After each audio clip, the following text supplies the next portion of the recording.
Once upon a time, in a small apartment on the edge of a loud American city, there lived a man named Michael.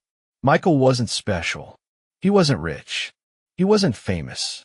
He wasn't lazy either. He was just trying. Every morning at 6 a.m., his alarm rang. He would sit up slowly, already tired, not from sleep, but from life. He worked at a warehouse. Long shifts, heavy boxes, cold winters, hot summers. Every Friday, money hit his account. And every Sunday night, it was almost gone. He used to stare at his banking app like it had betrayed him. "How?" he would whisper. "How am I still broke?" He worked hard, harder than most. So why did his life feel like a treadmill he couldn't step off? Michael grew up believing in something simple. Work hard, stay out of trouble, be responsible, and one day you'll be okay. That was the American promise. His parents believed it. His teachers repeated it. His boss depended on it. And for a while, Michael believed it too. But no one explained something important. Working for money and building wealth are two different games. And he was playing the first one very well. But the second one? Nobody taught him the rules.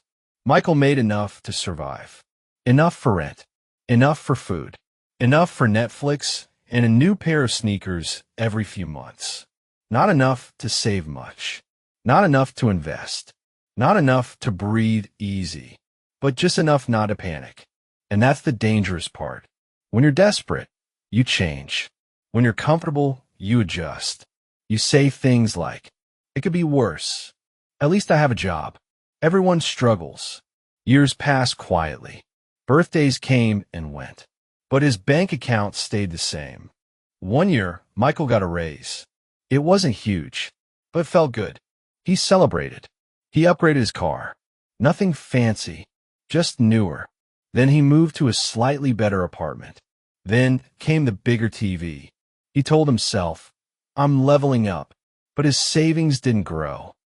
His stress didn't shrink. He was earning more, but somehow still stuck. That's when he learned something most people learn too late. Income doesn't make you rich. Control does.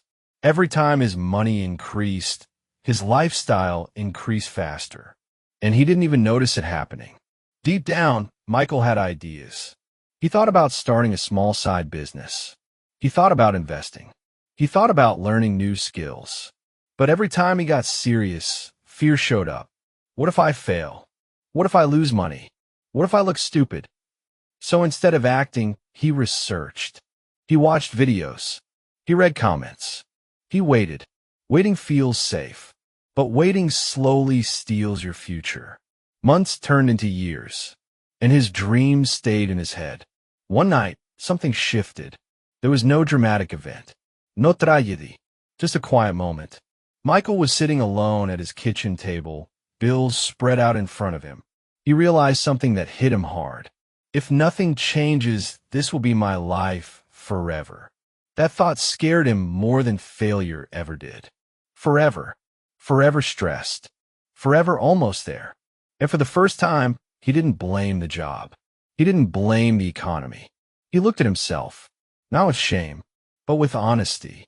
He didn't decide to get rich. He decided to get disciplined. He started tracking every dollar. Subscriptions, impulse buys, random Amazon orders. He wasn't broke because he didn't earn. He was broke because he never paid attention. Then he started learning about money, assets, investments, ownership. He realized most of what he owned took money from him. Very little paid him back. That changed how he saw everything. He stopped upgrading his lifestyle. He kept his car longer. He cooked more meals. He invested small amounts consistently. It wasn't exciting. It didn't look impressive on social media. But something inside him changed. He felt in control.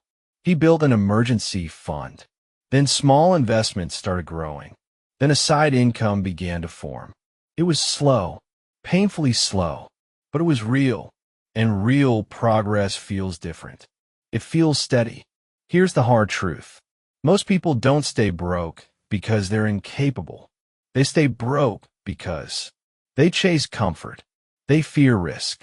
They upgrade too fast. They never learn how money actually works. And most of all, they never pause long enough to question the story they're living. Michael thought he was doing everything right, but he was following a script written by survival, not freedom. 5 years later, Michael wasn't a billionaire, but he wasn't drowning anymore. He had savings. He had investments. He had options. And options are power. He slept better. He breathed easier. He didn't feel trapped. And that's when he understood the real lesson. Escaping being broke isn't about making fast money. It's about becoming a different person. A person who delays pleasure. A person who learns constantly. A person who builds instead of spends. Once upon a time, Michael believed hard work alone would save him. Now he knows. Hard work plus strategy builds freedom. And if you feel stuck right now, your story isn't over.